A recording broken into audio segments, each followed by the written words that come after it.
Good morning plus two class.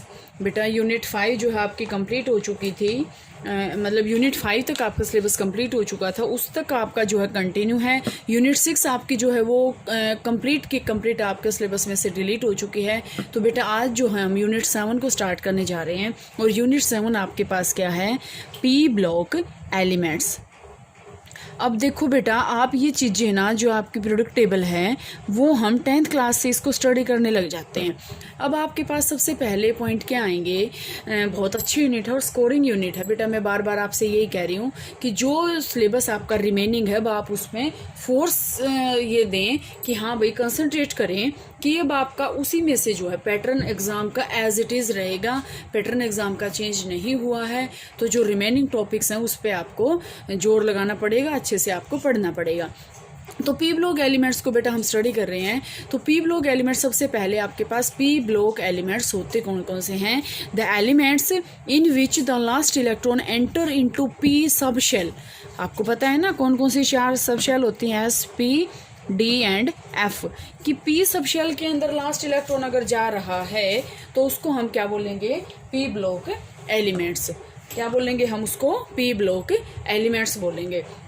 अब आपके पास यहाँ से देखो बेटा कौन कौन से ग्रुप आते हैं पी ब्लॉक एलिमेंट्स के अंदर, 13, 14, 15, 16, 17 और 18 जो ग्रुप है ना वो सारे के सारे पी ब्लॉक में आते हैं।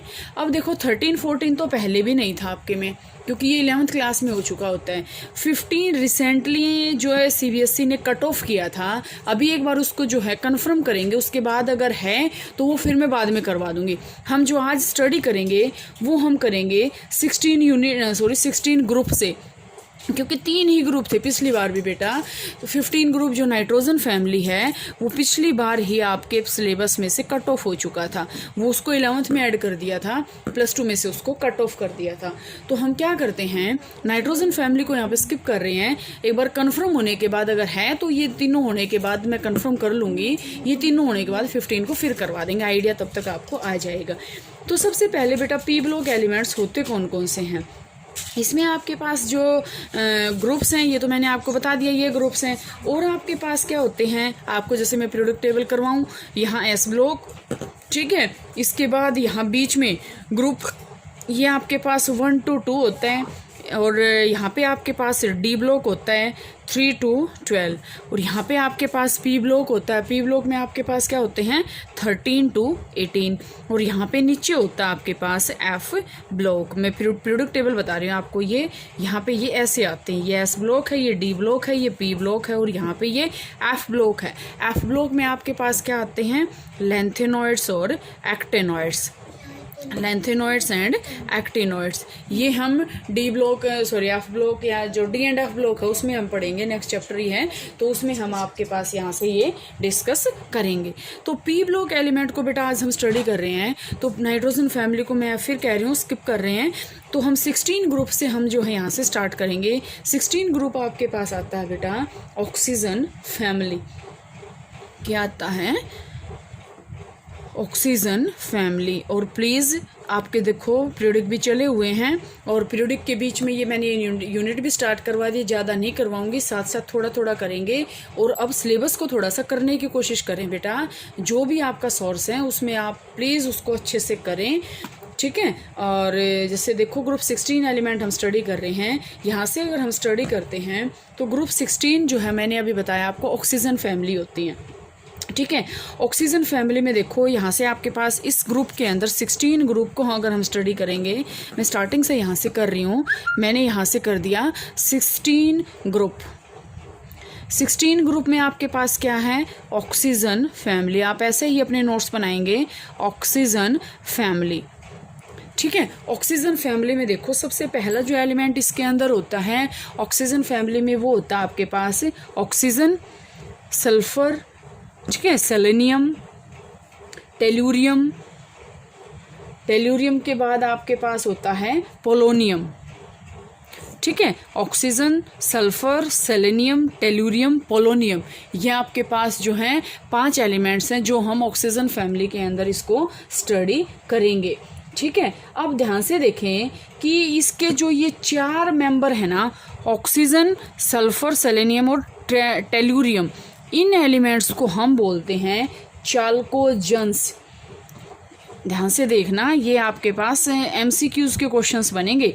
चाल्कोजेंस, हम इनको चाल्कोजेंस क्यों बोलते हैं? क्योंकि चाल्कोजेंस का मतलब यहाँ पे आपके पास क्या है बेटा, चाल्कोजेंस का मतलब होता है ओर फॉर्मिंग। ओर फॉर्मिंग का मतलब क्या है कि हम जो ये एलिमेंट्स हैं, ये जो एटम्स हैं, इसको हम ओर में से जो है गेट कर सकते हैं। ठीक है, because many metals ores occur as ores. ठीक है, ओर्स में और कौन कौन से होते हैं इसके, ऑक्साइड्स, और कौन से होंगे, और सल्फाइड्स, ऑक्साइड्स एंड सल्फाइड्स। ठीक है, यहाँ से ये आपको नोट करना है। आपके पास ये क्वेश्चन बन सकता है कि ऑक्सीजन फैमिली में से कौन से 4 मेंबर जो हैं उनको हम चाल्कोजेंस बोलते हैं, और काल्कोजेंस या चाल्कोजेंस हम इसको क्यों बोलते हैं, क्योंकि ये और फॉर्मिंग सब्सटेंस होते हैं जो और बनाते हैं। ठीक है, अब आपके पास यहाँ से आता बेटा इनकी अकरेंस। अकरेंस क्या है? अब यहाँ से अगर हम इसको और पढ़ें तो ये आपके पास जो ऑक्सीजन और सल्फर है ना, अब यहाँ से आपको डीपली पढ़ना पड़ेगा।